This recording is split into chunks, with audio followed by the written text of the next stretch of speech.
స్నేహితులారా, మీకు తెలుసా ఛానల్ కి స్వాగతం. మీకు వీడియో నచ్చితే దయచేసి లైక్ చేయండి, షేర్ చేయండి మరియు సబ్స్క్రైబ్ చేయండి.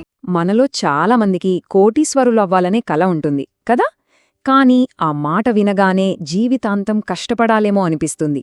అయితే అలా కాకుండా కేవలం 5 ఏళ్ల క్రమశిక్షణతో మనకోసం మన డబ్బే పనిచేసేలా ఒక సిస్టమ్ని తయారు చేసుకోవచ్చు అంటే ఎలా ఉంటుంది? రండి, ఈ ఐడియా గురించి లోతుగా చూద్దాం. సరే, ఇక్కడ వచ్చే అసలైన ప్రశ్నేంటంటే, నిజంగా 5 ఏళ్ల క్రమశిక్షణ ఒకరి ఫైనాన్షియల్ లైఫ్ని మార్చేస్తుందా? ఈరోజు మనం చూడబోయే ఈ విశ్లేషణలో ఊహరు కాదు, అసలు లెక్కలేం చెప్తున్నాయో చూద్దాం. ఈ సిస్టమ్ నిజంగా ఎలా పనిచేస్తుందో తెలుసుకుందాం. మొదటగా ఈ ఆటోమేటిక్ కోటీశ్వరుడు అనే కాన్సెప్ట్ ఏంటో చూద్దాం. ఇది వినడానికి ఏదో క్యాచీగా ఉన్నా దీని వెనక మన ఆర్థిక భవిష్యత్తును మార్చగల ఒక బలమైన ప్రణాళిక ఉంది. ఇదేమీ మ్యాజిక్ కాదండి, ఇదొక స్మార్ట్ ఇన్వెస్టింగ్ పద్ధతి. అంటే మనం మన పనుల్లో బిజీగా ఉన్నప్పుడు కూడా వెనకాల మన డబ్బు మనకోసం పనిచేస్తూనే ఉంటుందిమాట. ఇది ప్యాసివ్ ఇన్కమ్ లాంటిది. ఇది మనకు అసలైన ఆర్థిక స్వేచ్ఛను ఇస్తుంది.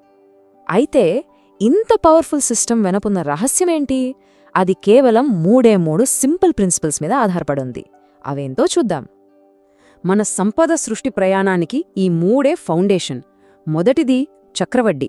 సింపుల్గా చెప్పాలంటే వడ్డీ మీద వడ్డీ రావడం. రెండోది డిసిప్లిన్. మార్కెట్ ఎలా ఉన్నా, పైకి వెళ్తున్నా కిందకి పడుతున్నా మనం మాత్రం ప్రతీ నెల సేవ్ చేస్తూనే ఉండాలి. ఇక మూడోది ఆటోమేషన్, అదే ఎస్ఐపి. దీనివల్ల మన ప్రమేయం లేకుండానే ఇన్వెస్ట్మెంట్ జరిగిపోతుంది. చూడండి, చక్రవడ్డీని అర్థం చేసుకోవడానికి ఎంతకంటే మంచి ఉదాహరణ ఉండదు. ఒక చిన్న మంచుగడ్డలా మొదలై అది దొర్లుతూ దొర్లుతూ ఎంత పెద్దగా, ఎంత వేగంగా మారుతుందో మన డబ్బు కూడా అంతే. మొదట్లో చాలా స్లోగా అనిపించినా లాంగ్ టర్మ్లో దాని పెరుగుదల చూస్తే ఆశ్చర్యపోతాం. సరే, థియరీ అంతా బావుంది, కానీ ప్రాక్టికల్గా ఇది వర్కౌట్ అవుతుందా? అందుకే ఇప్పుడు అసలు లెక్కలతో సహా ఒక రియల్ లైఫ్ ఎగ్జాంపుల్ చూద్దాం. చాలామంది చేసే పొరపాటు ఏంటంటే, డబ్బుని సేఫ్గా బ్యాంక్ ఎఫ్డీలో పెట్టడం. సేఫే, కానీ అసలు ప్రాబ్లం ద్రవ్యోల్బణం, అంటే డబ్బు విలువ తగ్గిపోవడం. ఎఫ్డీ రిటర్న్స్ ద్రవ్యోల్బణాన్ని దాటలేవు, అంటే మన డబ్బు నిజంగా పెరగట్లేదన్నమాట. కానీ ఈక్విటీ ఫండ్స్ లాంగ్ టర్మ్లో చూస్తే ద్రవ్యోల్బణాన్ని ఈజీగా బీట్ చేసి అసలైన సంపదను సృష్టిస్తాయి. ఒక ఉదాహరణ తీసుకుందాం. సిటీలో జాబ్ చేసే ఒక యంగ్ ప్రొఫెషనల్ అనుకుందాం. వారి నెల జీతం సుమారుగా ఒక 60,000 రూపాయలు. చాలా మందికి ఇది దగ్గరగా ఉండే నంబర్. ఇప్పుడు 60,000లో 20,000 సేవ్ చేయడం సాధ్యమేనా అనిపించొచ్చు. కానీ అనవసరమైన ఖర్చులు, అంటే వాడని సబ్స్క్రిప్షన్లు, ప్రతి వీకెండ్ బయట తినడం, ఇలాంటివి కొంచెం కంట్రోల్ చేస్తే ఇది అసాధ్యమేమీ కాదు. జస్ట్ కొన్ని సంవత్సరాల పాటు అంతే. మన క్యాలిక్యులేషన్ కోసం ఓవర్ అంబిషియస్ కాకుండా చాలా రియలిస్టిక్గా గత కొన్ని దశాబ్దాల యావరేజ్ రిటర్న్ తీసుకుందాం. అంటే సుమారుగా 12%. ఈ అంచనా మన ప్రణాళికకు ఒక మంచి ఆధారం. ఇప్పుడు చూడండి అసలైన మ్యాజిక్. నెలకు 20,000 చొప్పున 5 ఏళ్లు ఇన్వెస్ట్ చేస్తే మనం పెట్టింది 12 లక్షలు. కాని దాని విలువ 16.5 లక్షల వరకు అవుతుంది. ఇక్కడితో ఆగదసలు కదా.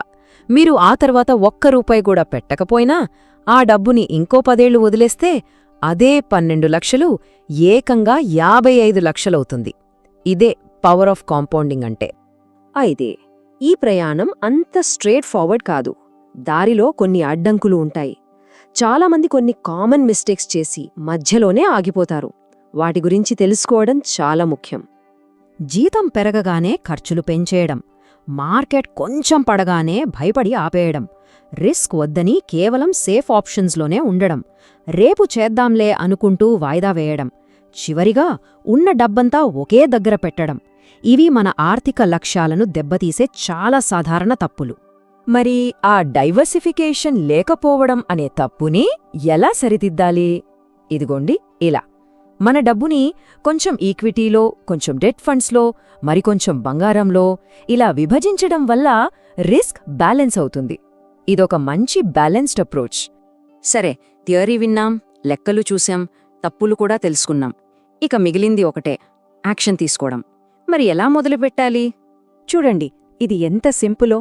ఫస్ట్, జీతంలో కనీసం 20% పక్కన పెట్టాలని టార్గెట్ పెట్టుకోండి. రూపాయలతో అయినా సరే ఒక ఎస్ఐపి స్టార్ట్ చేయండి.